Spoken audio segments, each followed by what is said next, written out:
So we're here on Daf on page Zion, and I think we got up to Vlad Tmuras HaPesach. So the case is the following: he's got a korban Pesach and he's got a behemas chulin. The problem is that the behemas chulin is a nekeva, and for a korban Pesach we need a zachar. So he did a ma'aseh tmura on a korban Pesach onto a chulin nekeva. And now that nekeva gives birth to a zachar. And let's assume that the zachar gets the same status as its mother. The ofen she'imo kreva hiliatzmo l'shlamim. The halacha is that a korban Pesach, which cannot be brought as a Pesach, is brought as a korban shlamim on the mizbeach. So there's a fallback position. In other words, every korban Pesach belongs to, in a sense, a greater category of Kodshim, namely shlamim, but it has its own unique status as a korban Pesach within the constellation of shlamim. In event that I cannot bring that korban as a korban Pesach, it automatically becomes shlamim. So therefore, as far as the behemas chulin after the ma'aseh tmura is concerned, even though that animal is a nekeva and it cannot be brought as a korban Pesach, so you didn't clone a Pesach, it doesn't become, the behemas chulin does not become a substitute Pesach, that it can't be, but memela, it picks up through tmura the status of shlamim that's inherent in the korban Pesach. And you clone the shlamim dimension of the korban Pesach onto this nekeva, and shlamim could come from a nekeva, and the Vlad now gets the same status as its mother, and it will be brought as a korban shlamim. However, this might depend on whether it's before Chatzos on the night of the 15th of Nisan or after Chatzos. He says, Havlad Karev Bi'atzmo Shlamim. So the Vlad now has the status of Shlamim and it's brought as a korban Shlamim.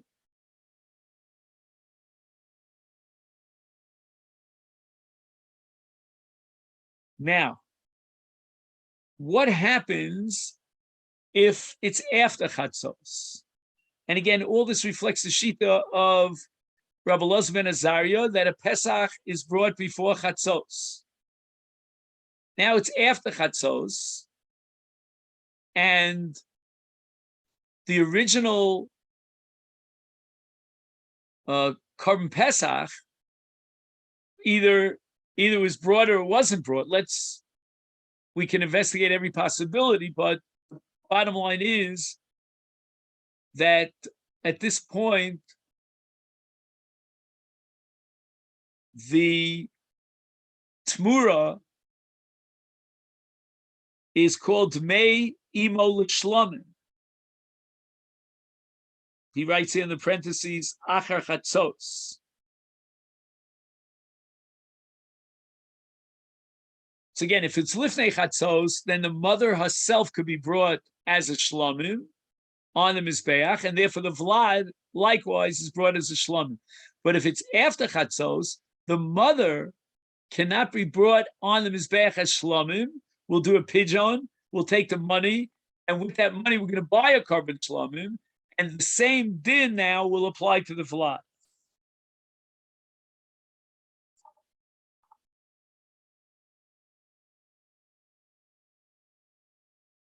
Okay. Now we start a slightly new avenue, but within the context of Vlados. And we're talking about a whole slew of karbanos that can be classified as psule karbanos, which we've discussed in the past. And you're not allowed to bring these karbanos on the Mizbeach. And we have to know about the Vlados. So the Vlad doesn't have the same Isur as its mother. So for example, in number Aleph, he speaks about a nirvas.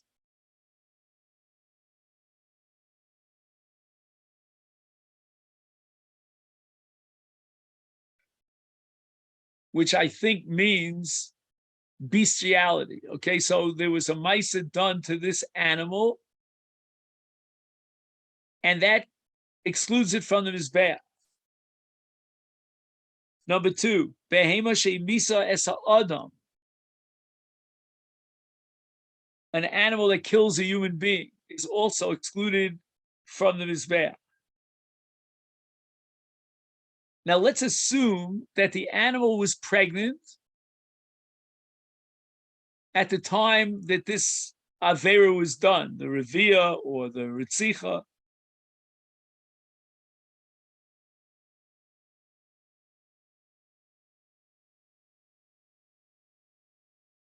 So since the vlad, at least in the ibur stage of as an embryo, preceded the avera, that vlad has the ability of being a carbon kosher. It doesn't suffer from the same psul of its mother.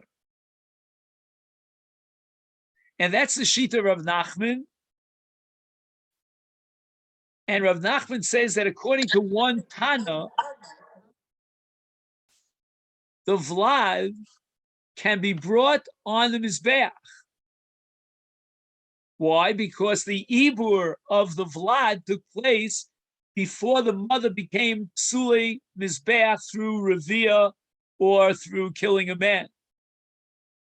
And the vlad retains that status of kedushas mizbeach that it achieved when it was in the state of ibur before the mother became pasul and mizbeach. That's one shita. However, there's another shita. Again, we're still in Rav Nachman. Another shita is Tanoim, that the vlad has the status of a vlad hanirva, and a vlad hanirva is pasul and mizbeach. In other words, when there was a ma'isa revia that was done to this animal, the ubar is considered like part of the animal, almost like an organ of the animal.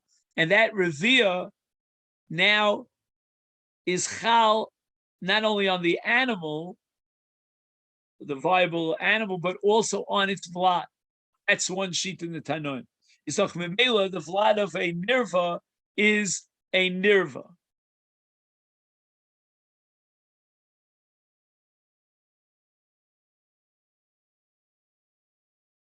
Now, if you take that logic and apply it to the case of an animal that killed a human being, if that female animal was pregnant at the time that it killed the human being, then since the animal is considered, as we said before, an organ of the body of the mother, the status of the mother and the status of the ubar are one and the same, as if the ubar participated in, quotation marks, participated in the arigas ha'adam. So all that is according to Rav Nachman. Now we get to Rav. Rava says that there's no machlokas about this. What Rav Nachman claims is one shita tanoim, that the vlad is mutter because the vlad is sort of impervious to the avera. So again, even though the ibur took place before the avera of either revia or hariga, but nevertheless, the vlad is a separate entity, and it's not considered just another limb of the mother. And therefore, Rav Nachman insists that according to that Tana, the vlad of a nirva, or the vlad of an animal that was hamis as an adam, is kosher l'mizbeach. Says Rav, no, there's no such shita. No one would argue that the vlad is kosher l'mizbeach.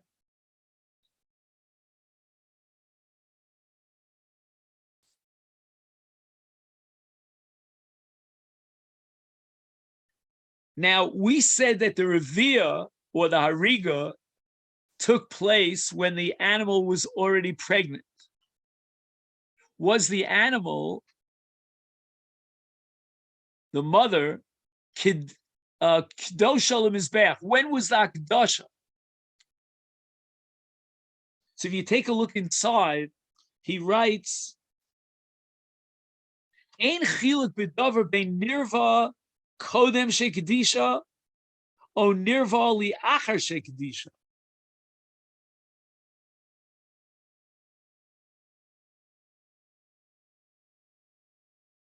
Now, I understand in the case of nirva kodem shekedisha, Rava's argument is that we extend the status of the nirva to the vlad itself, because again, the Maisa Revia took place after the mother was pregnant, and therefore the vlad is a nirva like the mother. If that took place before he was magdish the animal, then there's a psul in the hakdasha, because he can't be magdish that which cannot be brought on the mizbeach. In our case, namely a nirva or a rotzeach, we'll call it. So then I understand that there's no way that you could be makriv the ubar when it's born, the vlad, on the mizbeach, because the hakdash itself is not chal. But if, on the other hand, there already was a hakdasha before the Revia,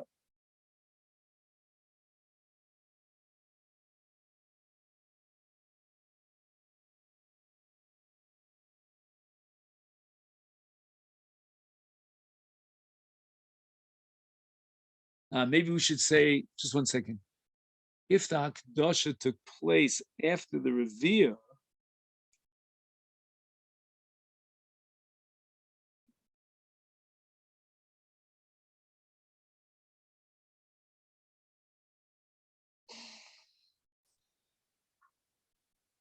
I'm going to read it one more time. He says, Ein chiluk b'davar bein nirva kodem shekdisha oli achar shekdisha.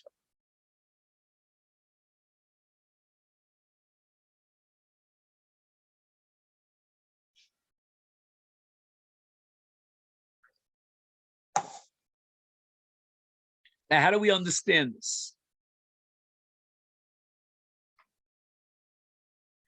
Obviously, if the ubar is considered yerech imo, another organ of the mother, it wouldn't make any difference whether the revia took place before the Akdesha or after the Akdesha, because he can't be magdish a nirva, and the vlad is also considered a nirva. Or alternatively, if a behemas mizbeach, meaning it has already been endowed with tushas mizbeach, then it became a nirva, and that passels it. That passels both the mother and the vlad. But what's the chiddush here when he says nirva kodem shekdisha or liachar shekdisha?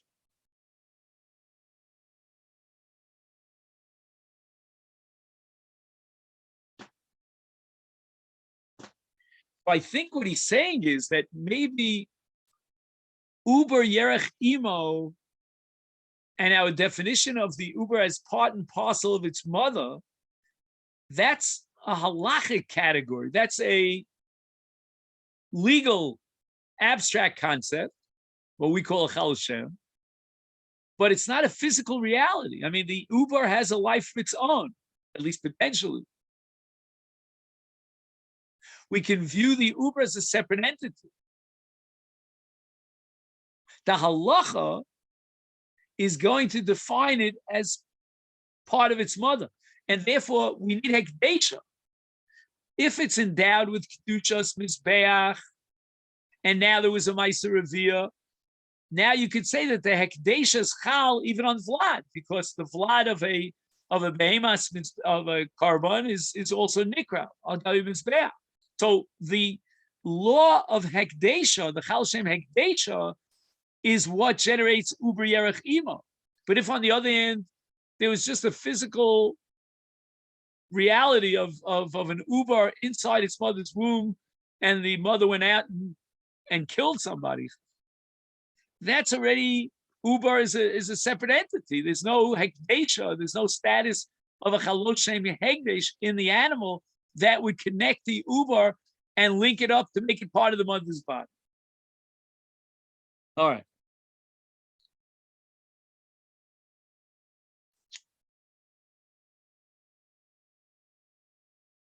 So all this is according to Rav.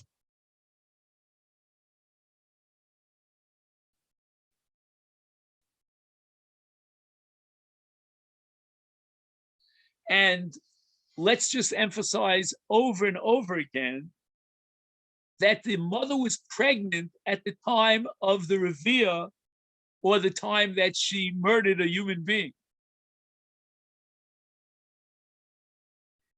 So now let's talk about another scenario. What happens if the mother became a nirva or a horeges, and then she became pregnant?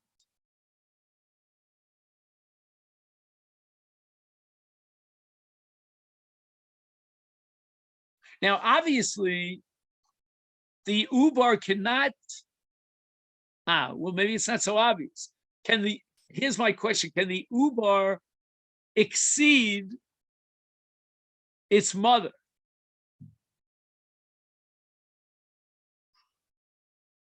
Meaning, is there a separate Maisa Hakdasha on the ubar?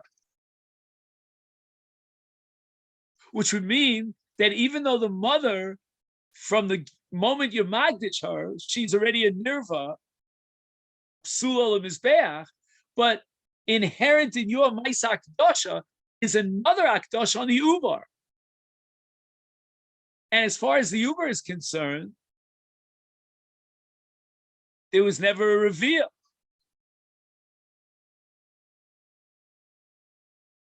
So let me read to you inside. He says, this is number Bays on the bottom of page Zion. Behema shenirva ohemisa odem ibura.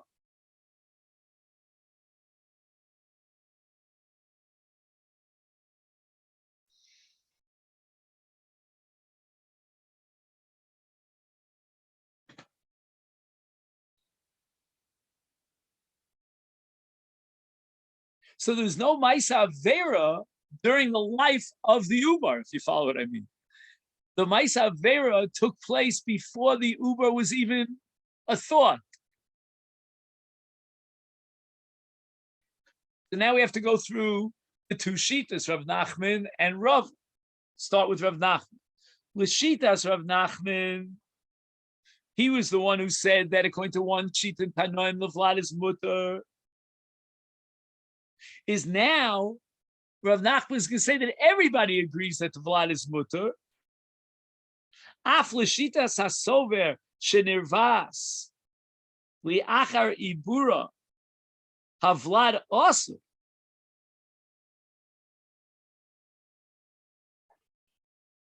Meaning that the revia is related not just to the mother, but also to the Vlad.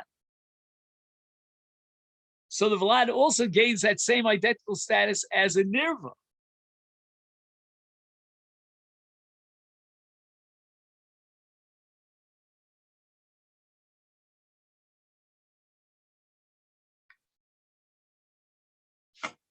I mean, it's almost as if, as I said at the outset, the Ubar is guilty of participating in the Ma'aser Revia.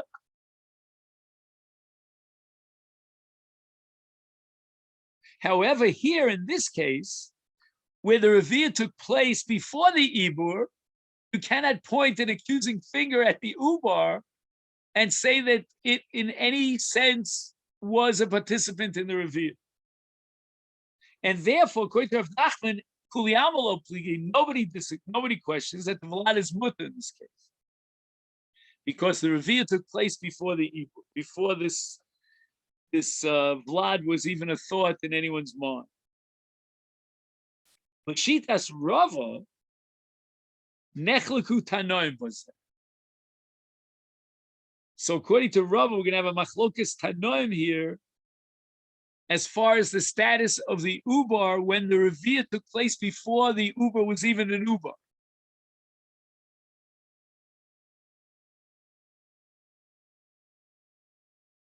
Okay.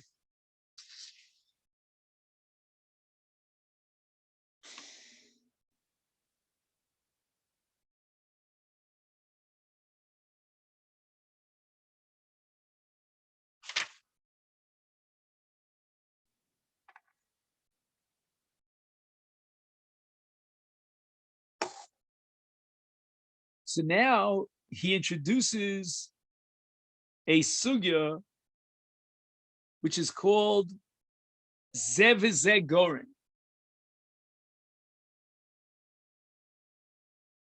Are you familiar with that? I'll read to you what Zevizeh Goren means.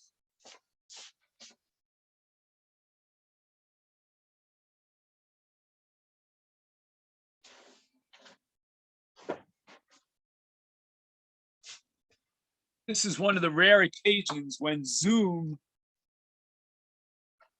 has an advantage over meeting face to face, because the sefer that I have here, which is called the Encyclopedia Talmudit, is not available in the Amic Learning Center, but I have it here in my library.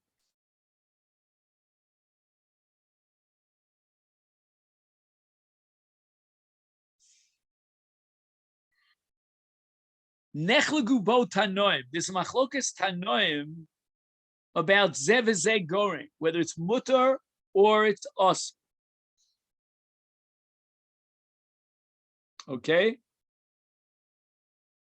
And this is in Masechta Avodah Zarah.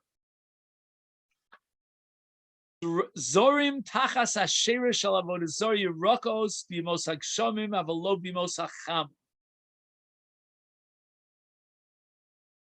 Sheb'mos hageshamim sel ha'ilon kosher la'yerokos. Shema akev hachama milova avol b'mos hachama hatzel yofer la'yerokos. So during the hot summer months,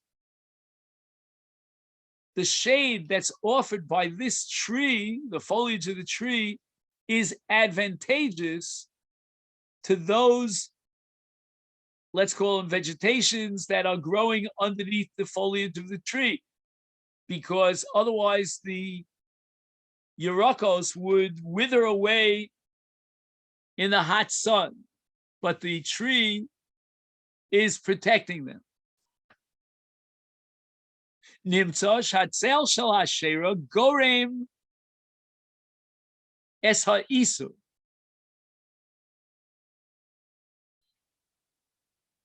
So if I understand correctly, we'll read a little bit weiter in a second. In terms of the production, the maturation of these plants, of these vegetables, the Asherah tree, which is also Bana, as Avodah Zarah, is contributing to the product, to the production of the plants. Of course, there are other elements in the equation. There's rain and some element of sunshine that comes through the foliage. That's called Zevizeh Goren.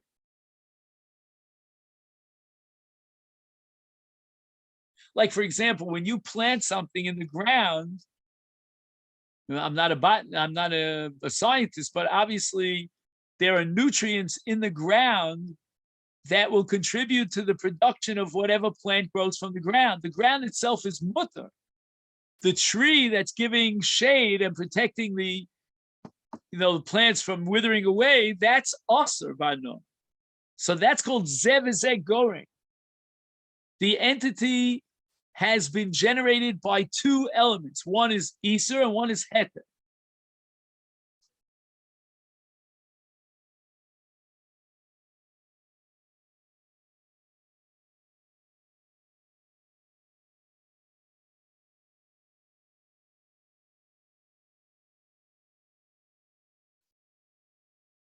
All right, now let's talk. So that's in Gidulim, that's a machlokes, and there are many shitas of different shitas. Some b'diavad, chatchila. Okay, that's more complicated. But now let's see what we can talk about that's relevant to us.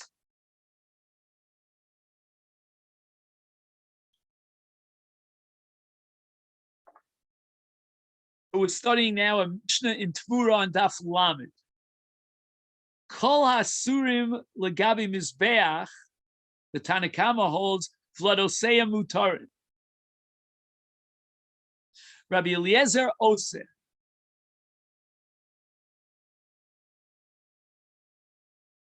Nechleku amoroim. Rava Omar shamachlokes hikshenesru lemizbeach kodem shenis abru. Kigon shenirva'u ulebasof nis abru. Shechachamim, meaning the Tanakama Sovrim, zev v'zeh gorei muta.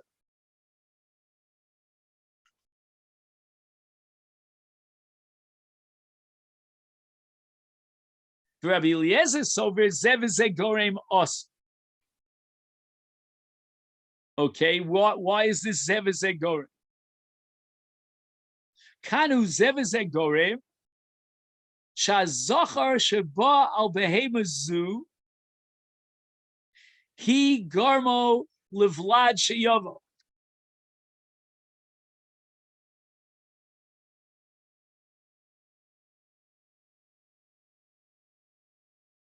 Interesting, no? The Revia was a result of a zachar that came onto this nekeva.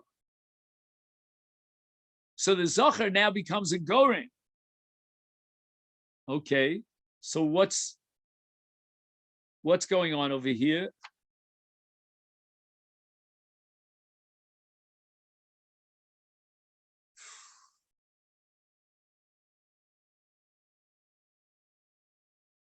Hazachar sheba al behema zu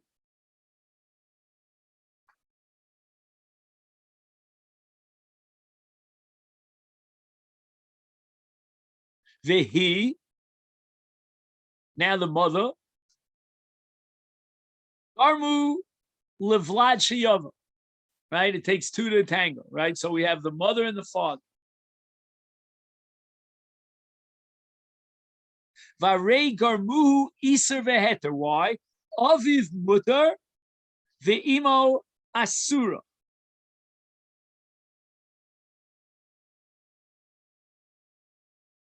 In other words, the mother became pasul in mizbeach through a revia or by killing someone before she became pregnant. So she is now contributing to the pregnant ubar iser, because she's excluded from the mizbeach. Whereas the zachar that came upon her is kosher lemizbeach. So it's zev v'zeh goreng.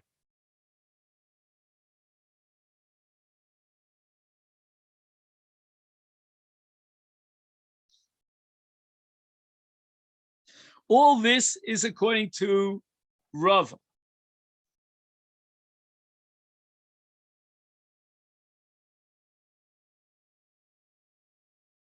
Now we have Rav Nachman.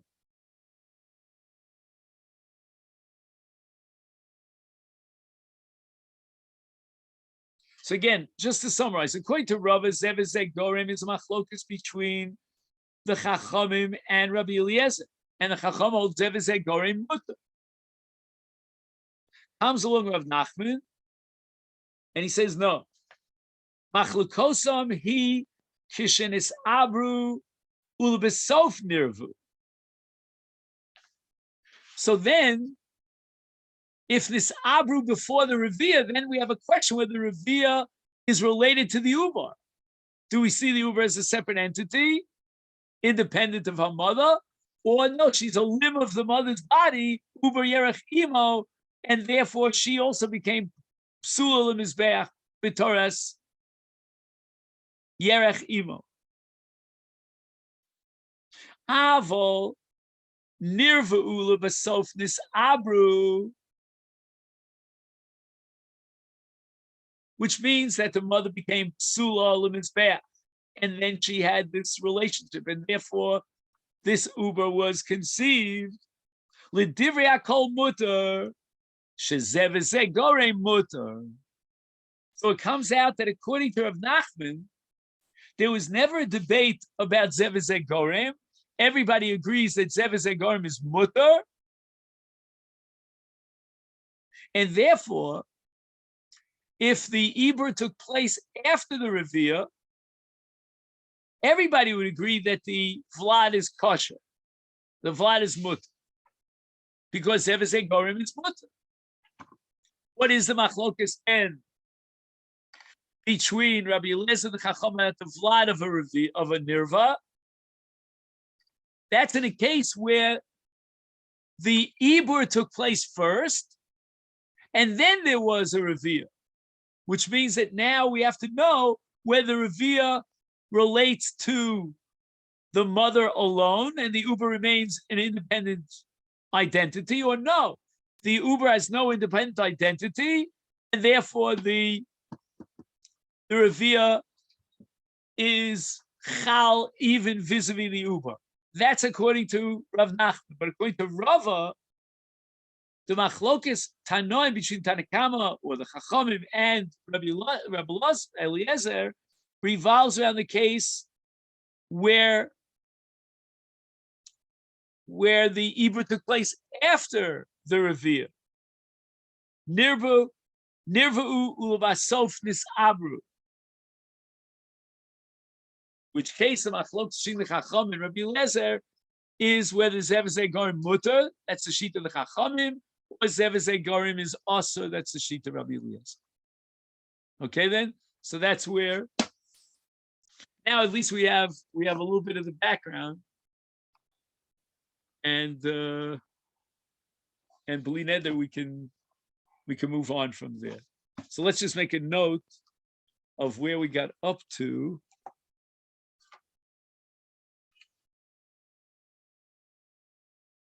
We're here on the bottom of Daf of Amud Zayin.